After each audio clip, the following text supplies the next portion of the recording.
If you murder someone in America, you have a 40% chance of getting away with it. There are currently over 200,000 unsolved murders and over 85,000 active missing person cases in the United States alone.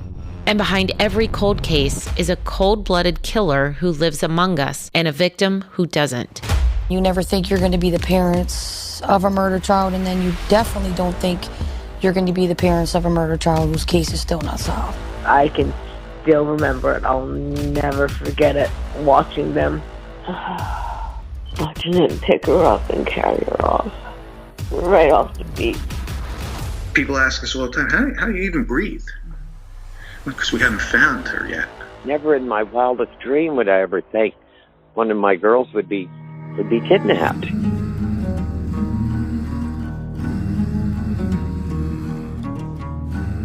In each episode of the Dealing Justice podcast, the cards hold the faces, and your host, Jennifer Dubasak, and myself, Lori Jennings, tell their stories. Our intention with this series is to humanize each person on the cold case playing cards so they become more than just a victim, so that if someone is holding information that could help bring them home, that you feel compelled to act. Well, investigators say a prison inmate saw the victim's face on one of the cold case playing cards and then tipped investigators off. In 2005, Tommy Ray, a special agent with the FDLE, came up with an idea to reform cold case homicide investigations. He created the cold case playing cards. Details from the unsolved cases were put onto the faces of a deck of cards and given to inmates. While they dealt cards, they would also see faces of murder victims and the missing. Now it's your turn. These victims have been dealt an unfair hand, and it's up to you to deal justice.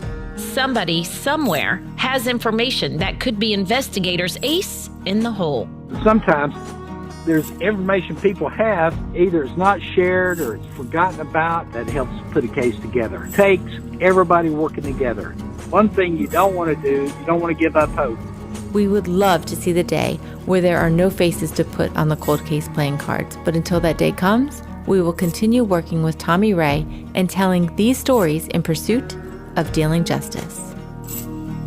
It's time for us to solve these cases one card at a time.